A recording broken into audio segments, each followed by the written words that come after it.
اصل میں ہندوستان ایک مکسچر ملک ہے، ایک کھچڑی والا ملک ہے.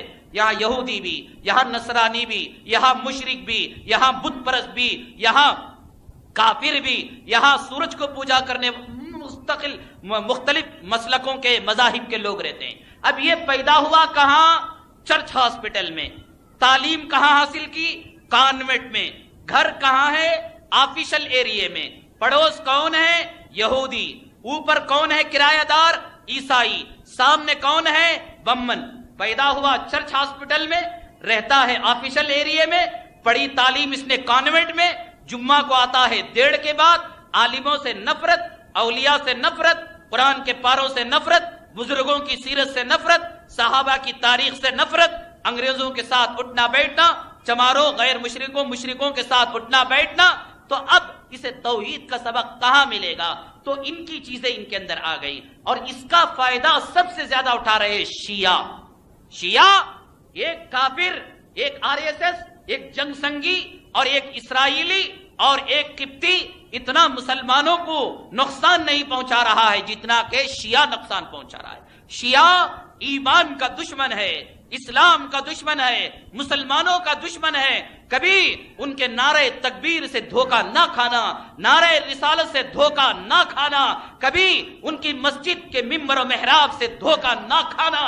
آپ کے زمانے میں، آقا کے زمانے میں بھی دشمن تھا، علی کے زمانے میں بھی دشمن تھا، معاویہ کے زمانے میں بھی دشمن تھا، آج بھی دشمن ہے اور کل بھی دشمن رہے گا. شیعہ مسلمانوں کے اندر ہندو اثرات، اپنی شیعت کے اثرات مختلف راستوں سے لاتا ہے. دیکھو، جو مسلمان نماز نہیں پڑھتا محرم کے اندر عاشورہ ضرور کرے گا. یہ عاشورہ کرنا، یہ شربت پینا، یہ پلانا، یہ ماتم کرنا، یہ شیعوں کے ذریعے سے آ گیا ہے. آج مسلمانوں کے اندر ایک جو مساجد میں دیکھیے، کھیڑوں میں چلے جا کر اللہ رسول، یہ فترے لکھے ہوئے تھے، اللہ محمد، اس کے بعد کیا رہتا ہے؟ حسن، حسین، علی، معاویہ، علی، یہاں تک نام آتا ہے. حالانکہ ترتیب کیا ہے؟ اللہ ہے، محمد ہے، ابو بکر ہیں، عمر ہیں، عثمان ہیں اور علی ہیں. اور مسلمان اپنی جن مسلمانوں کے گھروں میں گانے بجانے ہوتے ہیں، ڈسکو ہوتا ہے، وہ یہ سمجھتے ہیں قوالی ایک عبادت ہے، تو چنانچہ جمعہ کے دن قوالیاں ڈالتے ہیں، اور اپنی دن کی صبح جو ہوتی ہے یا دکان کی جو افتتاح ہوتی ہے وہ قوالی کے ذریعے سے ہوتی ہے.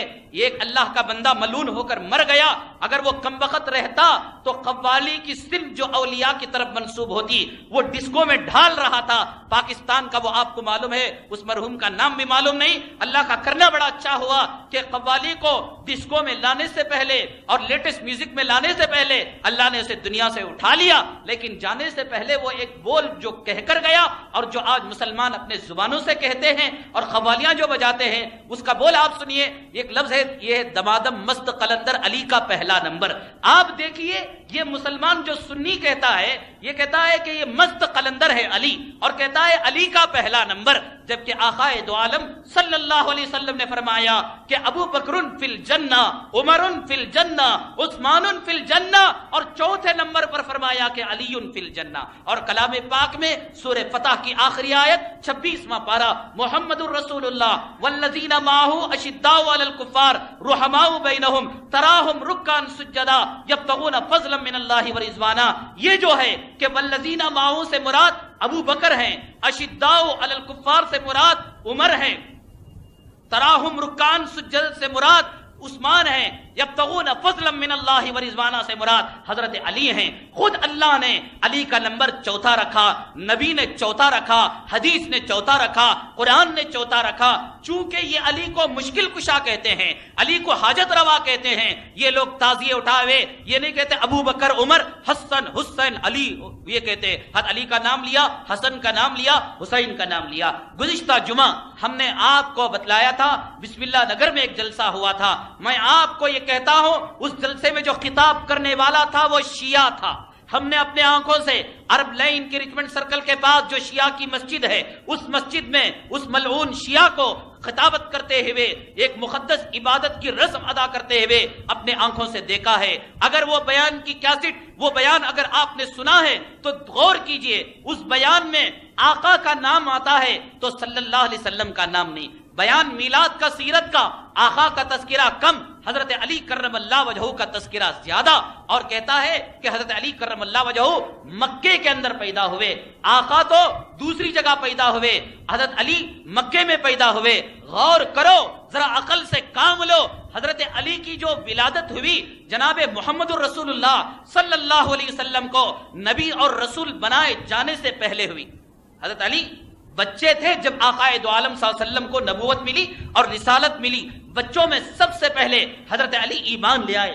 لیکن جب آپ پیدا ہوئے کعبے میں 360 بت رکھے ہوئے تھے، آقا کو نبوت اور رسالت ملنے کے بعد خود حضرت علی کرم اللہ وجہہ کو اپنے مونڈوں پر چڑھا کر کعبہ کے 360 بتوں کو اٹھا کر پھینکوا دیا تھا۔ تو آپ کی رسالت سے پہلے 360 بت کعبے کی احاطے میں اور کعبے کی عمارت کے اندر موجود تھے۔ حضرت علی کی والدہ کو کیا چوہا کاٹا تھا یا کون سی بیماری آئی تھی کہ حمل کے دردوں میں، ولادت کے دردوں میں، زچگی کے دردوں میں کوئی انہیں پناہ نہیں ملی اور کعبے میں آ کر علی کو جنم دیا؟ نعوذ باللہ، یہ شیعہ حضرت علی کا مقام اونچا کرنے کے لیے حضرت علی کو گالیاں دیتے ہیں، دوسری طرف سے ان کی ماں پر الزام لگاتے ہیں اگر کوئی عورت تمہاری مسجد میں آ کر بچے کو جنم دے اور حیض و نفاس کے خون سے ناپاک کر دے، اس عورت کو آپ پاکیزہ کہیں گے، گندی کہیں گے؟ کہیں گے تجھے کوئی نرسنگ ہوم نہیں نظر آئی، کوئی ہاسپٹل نظر نہیں آیا، کوئی دائیا کا ایڈریس پتا نہیں چلا، کیوں یہاں پر مسجد کو تو نے گندا کر دیا؟ حضرت علی کو یہ کمبخت بدنام کرتے ہیں شیعہ، یہ مکے میں پیدا ہوئے، ان کی ماں کو کیا کوئی بیماری آئی تھی، دماغ خراب ہوا تھا کہ گھروں کو چھوڑ کر، دائیا کے مکانوں کو چھوڑ کر وہ جو ہے آ جائیں مکے میں اور کعبے میں اپنے علی کو پیدا کرنے کے لیے؟ خامخواہ کی بات ہے۔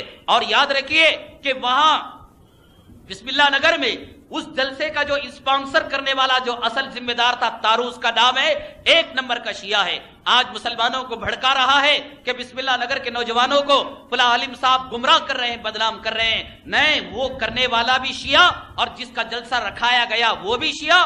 سنی علماء اس عالم کو پہلے تو سنی سمجھ کر بڑے میدان میں بلا لیے تھے، لیکن جب اس کا شیعہ ہونا ظاہر ہو گیا تو تمام بنگلور کے علماء نے اس کے تعلق سے فیصلہ ظاہر کر دیا، فتویٰ دے دیا کہ وہ شیعہ ہے۔ تو بہرحال ہمارے مسلمانوں میں جو رسوم اور رواج آ رہے ہیں، قرآن سے دوری، حدیث سے دوری، اولیاء کے سیرت سے دوری، بزرگان دین کی سیرت سے دوری، اور پھر اس قسم کے شیعہ جو سنی لبادہ پہن کر میلاد کے اسٹیجوں میں، سیرت کے اسٹیجوں میں ہمارے نوجوانوں کو گمراہ